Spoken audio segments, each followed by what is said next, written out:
Hello and welcome. It is Super League Championship time. I'm Randy Bueller. I'm joined by Paul Rietzl. Welcome, Paul. Thanks. Good to be here. This should be a great show. Group stage is starting to come into focus. Got people winning. Some people might even clinch a spot in the playoffs. Certainly, get to the matches in a little bit. We've also do have a couple of announcements queued up. Not actually a Commander spoiler card. That was the speculation I saw. I should have asked for Commander spoiler card. We could totally be spoiling a card here, right? Yeah. I even worked on the legendary cube for them. That's going to be coming up around the time that Commander launches on Magic Online. So, Yeah, it's a very exciting announcement as well. but before we get to our actual announcement, I wanted to talk a little standard with you. Sure. I feel like I saw you at the Grand Prix last weekend in Indianapolis. I mean, not your best Grand Prix. I mean, the heater you've been on has been absolutely insane. But you were piloting a black-white deck, sort of similar to what you're playing in Super League, and I kind of wanted to check in and hear from you. Is this is there a good black-white deck in Standard? What was the thinking, and how do you actually feel about that strategy? Yeah, I mean, I think I thought going into the Pro Tour, I thought after the Pro Tour, I felt before the Grand Prix, and I still feel now that Esper is the best deck in Standard. Esper. Yeah, but as I mentioned in a few interviews, I was a little scarred by my experience playing Esper at the Pro Tour because of how many draws I got. I got 2 draws, and I think I'm a pretty quick, pretty fast player when it comes to pace of play. So what I try to do is try all the different iterations of cutting a color from Esper for more threats. So I tried white blue, white black, and making more threat dense decks that were doing a lot of the same things ideally, but could potentially, not potentially, ideally, and certainly finish a match in 50 minutes. I settled on white black due to what I perceived as a good Jeskai matchup and a good red matchup and a good Esper matchup. And accepted that I would have poor matchups against Eldrazi and Abzan. I went, I think, 1-3 against Abzan or something like that. Well, Abzan and Eldrazi, and actually ended up, I played Jeskai so many times that even though I had, I think, a good record overall, I still took a loss or two against Jeskai. So, I think it was a good choice for the tournament. If I could go back again, I would have played Esper. Okay, and so the Esper deck, I know I talked to Pat Chapin, and Patrick was giving you credit for the sideboard tech that he felt put Esper over the top, and Patrick actually made top 8 then. Is that about the way the story goes? Yeah, well, so what happened is the deck I spent the most time developing in the last 2 weeks was a white-blue deck. I identified that Languish was not a card that I really wanted anymore in my control decks. So I thought, okay, why don't we just cut the black altogether, play white-blue, and use Monastery Mentor as a way to make sure that the game doesn't go to a draw. And I actually, for a while, my only creatures in my deck were Jaces and Monastery Mentor, so the Mentor was extremely powerful. And sure enough, the deck could kill very, very quickly when you untapped with Mentor. Patrick picked up on the innovation. He said, why don't I put this in the sideboard of my Esper deck as a way to make sure that I don't get draws with it. And so he kind of took a tool that I had been using and innovated it or iterated it even another step. Got it. Unfortunately, I didn't have enough time to kind of try his version of Esper with that innovation out before the tournament. So all credit to him, though. I think that he very likely had the best deck in the tournament. Yeah, he did wind up with 1 unintentional draw anyway. It's like the last match on day 1, but 1 unintentional draw, 2 losses, that's good enough to make top 8. Right, exactly. Yeah, and it's I don't think, as I mentioned before, I think white black is a really solid choice, and one of the cool things about the deck, which is less relevant for Magic Online, but is certainly a pet cause of mine, is that the deck does not shuffle once the game begins. There are no fetch lands, so if something is on the bottom of your deck, it's going to stay there. Which shuffling I think is my least favorite part of Magic, other than maybe Red Eye Flights. So I would be lying if I said that wasn't at least 1% of the reason that I played that deck in Indy. All right, so like a 1% factor. I did notice there were no fetch lands, no shuffle effects. Shuffling isn't the most fun part of Magic. This is certainly true. Right. Interesting. All right, so we've got about 10 minutes until we get round 1 started. We do have a full slate of 6 matches we got for you guys tonight. But I did want to announce the slate of players for the Vintage Super League play-in tournament. So the way this is going to work, VSL is coming back. VSL is going to start November 24th. But the way Vintage Super League works, we have 10 guys, but then last place gets relegated, gets kicked out of the league. It's actually probably the biggest stakes we play for. I mean, there's prizes for winning it, but I think everybody in the league is just not last. I just don't want to finish last and get kicked out of future seasons. David Williams, unfortunately, was kicked out. But I think that we've got a really cool system now for figuring out, okay, who's the new 10th player going to be? Last time, it was easy. It was like, oh, Kai Buddha just moved into a time zone that lets him join. Kai, do you want to play? He said yes. Done. That was easy. I have asked John Finkel. John, it's too big a time commitment for John, which is totally understandable. That's kind of the list of no play-in tournament needed. You just advance straight into the league. But so what we're going to do this time, we're going to have an 8-person play-in tournament, and we've actually got the slate. Hopefully we can, if we can get that graphic put up on the screen, we'll let you guys see who's going to compete. It's going to be a double elimination tournament. So we didn't want to just have one match. We didn't want to just say, one loss and you're out. There is the slate of competitors. So starting on November 24th, and then you see continuing December 1st, December 8th. It basically takes 3 weeks to sort out a double elimination tournament. And then one of these guys gets to join the Vintage Super League. Yeah, very cool. Of course, personally, I'm rooting for my Team Ultra Pro teammates, David Williams and Sam Black, but obviously you see a nice mixture of both new and old school pros and looks like some vintage specialists to boot. Yeah, it's a pretty nice mix. I was pretty happy with that. Roland Chang, Nick Detweiler representing the vintage community. You got some star pro players, platinum pros like Reed Duke, Sam Black. And then, David Williams trying to earn his way back into the league. David Ochoa's played a lot of vintage over the years. And, Hall of Famer Ularade, old school Gerard Fabiano. I don't know. I'm really happy with the mix. Sure.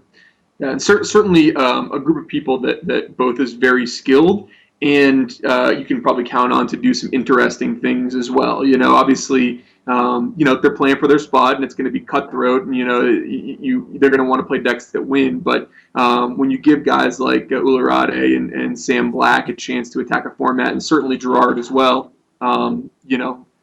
Gerard could come with Ashiok again for all we know. So, Gerard definitely a wild card. Sam, I have no idea what Sam's going to do at the table. Right. That would certainly be fun to see. Ula, it's worth pointing out, Ula still lives over in Europe, so he's going to be pulling another Patrick Dickmon, right? This is the, do you really, Ula? I mean, I'd love to have you, but you're going to get up at 2 a.m. or whatever it is for Vintage Super League. Yes, absolutely. He's going to get up at 2, 3 a.m. Hopefully, 15 weeks in a row. 3 weeks for the play-in tournament, and then we're doing the full round robin, 10-week regular season, then playoffs. Going to be awesome. Now, I do want to point out one other thing about this teaser image, I guess. Check out the upper right-hand corner. So there's been an ongoing conversation around Vintage Super League. This season of Vintage Super League is not being it's being supported by Wizards of the Coast, but it's not being financially supported by Wizards of the Coast. They have paid us for one of our previous seasons, and no problem. We're hoping there's going to be money in the budget for next year from Wizards of the Coast, but meanwhile, I've said this on the Patreon page. I've said this in a bunch of places. I'd love to get to the point where, Vintage Super League does not require support from Wizards of the Coast in order to keep going. Like, I want to keep doing Vintage Super League. I think it's awesome. I know there's a lot of people who are awesome. And Puka Trade has actually kind of come to the rescue here. Puka Trade has agreed to sponsor the league. They're going to be a major sponsor of our season, and they like vintage almost as much as we like vintage. They may like vintage even more than I do. They're big believers in the vintage format, and so they wanted to step in and make sure Vintage Super League was able to keep happening. So very happy to announce Puka Trade as a major sponsor now for Vintage Super League. Do you have any experience with Puka Trade? Is this something you've messed around with at all? I don't, but certainly something that I will check out. I mean, as a deeply enfranchised, kind of long-time player, obviously I'm playing the tournaments, the formats that, are the upcoming Grand Prix and Pro Tours, but Vintage is the one format outside of those, your moderns and standards and sealed decks that I'll dabble in and play around with on Magic Online. So to see, obviously, a company support that format, that's a cool thing. Yeah, if those guys of you out there don't know how this works, Puka Trade's basically a trading platform. So they've got a website. You go to the website and you look to see who needs cards that you have, and then you actually just mail the cards. So I haven't been on Puka Trade very long, but I started messing around with it when we started these conversations. I actually have like the envelopes ready to go into the mail of just like I went down to the basement. I'm like, you know what? I have this Tempest Uncommons box, and I just had like all the random uncommons are back. I drafted Tempest a million times back in the 90s, and I just have like 10, 12 Ancient Tombs. I don't really need 10, 12 Ancient Tombs. Like, four Ancient Tombs probably going to do me just fine. So I'm like, okay, I go on the site. Oh, look, there's all these people who want Ancient Tombs. So I mail them the cards. As soon as they get there, they say, okay, I received the card. And so I get Puka points into my account. And now I have a bunch of points. And so if I want whatever, my goal is to try to trade up for expeditions. Decided my vintage decks, my Canadian Highlander deck, I could use a little more bling. So as I send out these cards, I accumulate enough points, and then people will just send me expeditions. There's actually a Flooded Strand expedition in the mail on the way to me right now. You're on your way. Yeah, it's cool. So I don't know. I mean, I'm not trying to turn into a shill or anything. I just actually started using the site. I'm like, wow, this is actually pretty cool. Yeah. So thanks to Puka Trade. Yes, very happy with that. That's our announcement. Pretty cool, huh? Very cool. Very cool. I definitely have watched the Vintage Super League with great interest. Would have loved to participate this time. Unfortunately, my schedule did not allow it. But it's your fault. You had to go get married. You're on. So the truth is, I talked to Paul to see if he wanted to try to get into the Vintage Super League in the play-in. He's got some honeymoon he's going to be on during week 3. I don't know. I mean, the whole getting married part sounds great, but the not being able to join the Vintage Super League part, I hope I hope you're okay with this trade. I'm definitely okay. And now that I know, maybe I could have just stopped off at Ularade's house and we could have played that together when I'm in Europe. But that's crazy that he's going to be doing that. So that's a deep commitment to the league. Yeah. Maybe another year. So that's our announcements. We should be relatively close to Magic. Let's talk about the first match we've got up. So it's going to be Patrick Dickmon versus Sean McLaren. Kind of a green-white, not exactly a mirror match. If we could look at the deck list, we can kind of see these guys have two different takes on the green-white archetype. I don't know what opinions you have on the right way to play green-white these days. Here's Sean's list. It is Retreat to Emeria based. Right. Yeah. So this is a more streamlined, I guess you would say, more focused version of the Sand Black banned tokens list. It's cutting the blue cards from the deck in order to focus on having a better mana curve, and use the Rattleclaw Mystic in order to get out Retreat to Emeria or Gideon on turn 3 and start pumping out tokens. So definitely interesting deck. Definitely very proactive, and a deck that attacks from multiple different angles, has evasion, life gain, card advantage, can go wide, can go big with Gideon. Nissa, it's playing a lot of the most powerful cards in the format. I mean, look at that. Every card except for Elvish Visionary is a mythic, basically. So it's an interesting take. The weakness, I guess, for a tournament like the Super League Championship is his opponents will know that he's not playing those blue cards. So they're going to know that anything they cast against him will resolve. Yeah, I talked to Sean about the deck, and I was like, do you have a name for this? Like, should I just call it Green-White Retreat or something? And he said, that sounded a lot better than Green-White 4-drops. Yeah. Which is kind of what the deck's doing, though, right? The Gideons, the Retreats, a couple of Archangel of Tithe. What's your take on Archangel of Tithe? That's the card seeing a lot. I don't know. I feel like there's some people who think the card is great and very well positioned for Standard, and other people are just kind of ignoring it because Gideon is better. Well, we made fun of Ultra Pro teammate Craig Wesco in our team forum that saying that he pre-sleeves his Archangel of Ties before the tournaments. I mean, he's almost become as attached to the card as Patrick Chapin was to Cryptic Command back when that was a legal card in Standard. So, Archangel of Ties, it's like any other card that costs 4 or more mana. It doesn't have an immediate impact on the board. It's got to have an incredibly strong effect when it doesn't die for it to be good. and I think it does pass that test. I mean, it often can just beat decks by itself, beat red, for example, by itself, and turns a lot of close race type situations against other mid-rangey creature-based strategies into complete blowouts. So I think it's a really strong card, and the only concern is that it's obviously difficult to cast. All right. We should look at Patrick's deck too before we get these guys ready. If we can switch to the other deck list.